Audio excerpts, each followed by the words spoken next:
हिन हिसाब जे अंदरि पाण पाए चार्ट जो इस्तेमालु सिखंदासीं। जेका डेटा पाण खे मिलियल आहे उहा इहा आहे त 90 शागिर्द मुख़्तलिफ़ क़िस्मनि जूं रांदियूं खेॾी रहिया आहिनि। कुझु शागिर्द क्रिकेट, कुझु बास्केटबॉल ऐं कुझु चेस, कुझु बैडमिंटन ऐं कुझु फुटबॉल खेॾी रहिया आहिनि। 90 शागिर्दनि मंझां केतिरा शागिर्द क्रिकेट, केतिरा बास्केट ऐं केतिरा चेस या केतिरा बैडमिंटन या फुटबॉल खेॾी रहिया आहिनि, उहो हिन पाए चार्ट जे अंदरि ज़ाहिर आहे। सो पाण हिन पाए डायग्राम जे ज़रिए इहो मालूम कंदासीं त केतिरा शागिर्द क्रिकेट, केतिरा बास्केट ऐं केतिरा चेस ऐं केतिरा बैडमिंटन या केतिरा फुटबॉल खेॾी रहिया आहिनि। पाए चार्ट जे अंदरि मुख़्तलिफ़ रंग ॾिनल आहिनि, जीअं ही ग्रीन आहे जेको क्रिकेटर्स खे ज़ाहिर करे थो जेके क्रिकेट खेॾनि था, या जीअं चेस खेॾंदड़ शागिर्दनि खे पर्पल या वाङणाई कलर ज़ाहिर करे थो। अहिड़े तरीक़े सां हर रांदि खे पंहिंजो पंहिंजो कलर ॾिनल आहे। कलर खां अलावा पाण खे पाए चार्ट जे अंदरि मौजूदु सेक्शन्स में कुंड मिले थी, जेका कुंड ज़ाहिर करे थी त केतिरो एरिया या केतिरी एराज़ी पाए चार्ट जी कहिड़ा शागिर्द कवर कनि था। पाण खे हिन पाए डायग्राम जे ज़रिए इहो मालूम करणो आहे त केतिरा शागिर्द क्रिकेट, केतिरा बास्केट ऐं केतिरा चेस, केतिरा बैडमिंटन ऐं केतिरा फुटबॉल खेॾी रहिया आहिनि। 90 कुल शागिर्दनि जो तादाद आहे जेको पाण खे हिसाब में मिलियल आहे। अचो त पाण पंहिंजे हिसाब जी तरफ़ वधूं था, इहो मालूम करण जी कोशिशि कयूं था त केतिरा शागिर्द कहिड़ी रांदि खेॾी रहिया आहिनि। सभ खां पहिरियां पाण खे इहो मालूम हुजणु घुरिजे त दुनिया जे कंहिं बि सर्किल जे अंदरि अगरि असां कुंड मालूम कयूं, टोटल सर्किल जे अंदरि अगरि असां कुंड मालूम कयूं त उहा थींदी आहे 360 डिग्री। सो जेकॾहिं 90 जा 90 शागिर्द क्रिकेट खेॾंदा, फर्ज़ कयूं था त हीउ सॼो सर्कल असांजो ग्रीन या साओ हुजे हा, ऐं जेका कुंड उन्हनि खे मिलियल हुजे हा उहा हुजे 360 डिग्री। छाकाणि त टोटल सर्किल में सिर्फ़ु क्रिकेटर्स ई हुजनि हा, सो क्रिकेटर्स ई टोटल 360 डिग्री कवर कंदा। पर हिन पाए डायग्राम में ईअं न आहे। हिन पाए डायग्राम में क्रिकेटर्स खे सिर्फ़ु 56 डिग्री मिलियल आहे 360 मंझां। सो असां लिखी सघूं था त क्रिकेटर्स खे केतिरी डिग्री मिलियल आहे, 56 डिग्री। केतिरे टोटल डिग्रीज़ मां?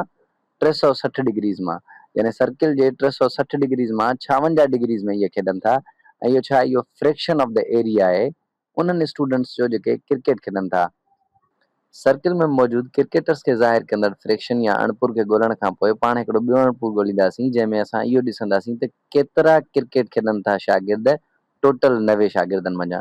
सो हीअ असां वटि हिकिड़ो ॿियो अणपुर थी वियो जेको ज़ाहिर करे थो क्रिकेटर्स खे टोटल घणनि शागिर्दनि मंझां, 90 शागिर्दनि मंझां। जेकॾहिं हिननि ॿिन्हिनि अणपुरनि ते गौर कयो वञे त ॿई अणपुर क्रिकेटर्स खे ज़ाहिर कंदा। सो पाण लिखी सघूं था त 56 वंडिया 360 बराबरि आहे सी वंडिया 90 या 90। सो अचो त इक्वेशन हल कयूं था। 90 ज़रबिया 56 वंडिया 360 बराबरि आहे सी जे। ऐं जेकॾहिं 90 जो खणो हणो 360 ते त 4 दफ़ा वेंदो। चइनि जो खणो 56 ते हणो त 1 चौंक चौंक 4 चौंक 16, यानी क्रिकेटर्स जो तादाद घणो अची वियो 14। सो 90 मंझां 14 शागिर्द अहिड़ा आहिनि जेके क्रिकेट खेॾनि था। इन ई तरीक़े सां पाण सभिनि शागिर्दनि जो एक्चुअल या एग्ज़ैक्ट तादाद मालूम कंदासीं जेके बास्केटबॉल, चेस, बैडमिंटन या फुटबॉल खेॾी रहिया आहिनि। सो अचो त हींअर बास्केटबॉल खेॾंदड़ शागिर्दनि जो तादाद मालूम कयूं। सो बास्केटबॉल जो जेको रंग आहे उहो 4 डिग्री ज़ाहिर करे थो। सो पाण लिखंदासीं 4 डिग्री वंडिया टोटल केतिरी डिग्री आहे, पाण ख़बर आहे 360 डिग्री। ही फ्रैक्शन बराबरि हूंदो बास्केटबॉल खेॾंदड़नि जो तादाद यानी बी वंडिया टोटल शागिर्दनि जो तादाद 90। सो जेकॾहिं पाण हिनखे अॻिते बाय क्रॉस कयूं त इहो बराबरि छा थी वेंदो, 90 ज़रबिया 4 डिग्री वंडिया 360 डिग्री। 90 खे 4 सां ज़रब कयूं त इहो थींदो 360, 360 वंडिया 360 बराबरि आयो 1 जे। हिन जो मतिलबु हिकिड़ो शागिर्द आहे जेको बास्केटबॉल खेॾे थो। अकेलो शागिर्द बास्केटबॉल कंहिंसां खेॾे थो का ख़बर नथी पए, पर हिसाब किताब में जेको आहे उहो हिकु ई आहे। सो इहा ॻाल्हि ॾाढी फनी ॻाल्हि आहे। इन खां बाद में पाण हलूं था पंहिंजे चेस जी तरफ़। सो चेस केतिरा असांजा शागिर्द खेॾनि था। चेस खेॾंदड़ शागिर्द 40 डिग्री कवर कनि था। 40 डिग्री केतिरी डिग्रीज़ मां? 360 डिग्रीज़ मंझां। सो 40 डिग्री वंडिया 360 डिग्री, इहो बराबरि छा जो हूंदो, चेस खेॾंदड़ शागिर्द टोटल घणनि मंझां? 90 शागिर्दनि मंझां। सो हिनखे जेकॾहिं पाण अॻिते हल कयूं त 90 ज़रबिया 40 डिग्री वंडिया 360 डिग्री, इहो बराबरि ईंदो 10 जे। इन जो मतिलबु चेस खेॾंदड़ शागिर्दनि जो तादाद 10 आहे। इन खां बाद में पाण खे बैडमिंटन खेॾंदड़ शागिर्दनि जो तादाद मालूम करणो आहे। सो पाण लिखूं था 36 डिग्री वंडिया 360 डिग्री, छाकाणि त 36 डिग्री बैडमिंटन वारा कवर कनि था। ऐं इहो फ्रैक्शन या अणपुर बराबरि छा जो हूंदो, बैडमिंटन खेॾंदड़ शागिर्दनि जो तादाद बैडमिंटन, या मां हिनखे एम सां ज़ाहिर कयां थो छो त बी सां मथे बास्केट ज़ाहिर करे आवां त एम वंडिया 90 जेके टोटल शागिर्दनि जो तादाद आहे। जेकॾहिं मां इनखे मालूम कयां त इहो घणो ईंदो, एम बराबरि बाय क्रॉस मल्टीप्लिकेशन कंदासीं त 36 डिग्री ज़रबिया 90 वंडिया 360 डिग्री। सो जेकॾहिं हिनखे असां हल कयूं त इहो बराबरि ईंदो 9 शागिर्दनि जे। इन जो मतिलबु त बैडमिंटन खेॾंदड़ शागिर्दनि जो तादाद घणो आहे? 9। इन खां बाद में पाण खे उहे शागिर्द मालूम करणा आहिनि जेके फुटबॉल खेॾी रहिया आहिनि। जेकॾहिं असां सर्किल खे ॾिसूं त फुटबॉल खेॾंदड़ शागिर्दनि जो एरिया त ज़ाहिर आहे पर उन में कुंड नाहे मिलियल।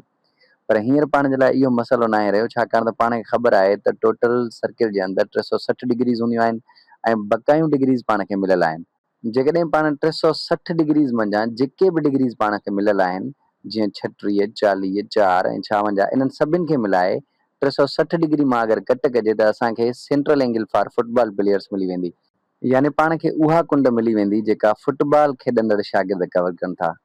सो उहा कुंड घणी आहे? 360 मंझां अगरि हिननि सॼनि जे जोड़ खे कट कजे जेको आहे 136 डिग्री जो, सो इहो बराबरि थींदो 224 डिग्री जे।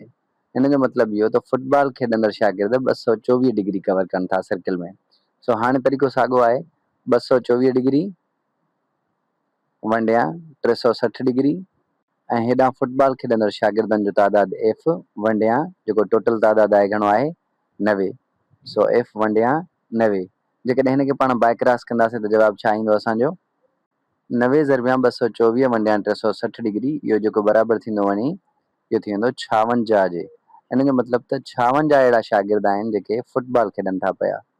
सो जॾहिं बि पाण खे इन क़िस्म जा हिसाब मिलियल हुजनि त पाण सिर्फ़ु ऐं सिर्फ़ु सेंट्रल एंगल ऐं टोटल शागिर्दनि जो तादाद ॾिसी करे इन ई तरीक़े सां इक्वेशन्स ठाहींदासीं ऐं उन खां बाद में हल कंदासीं।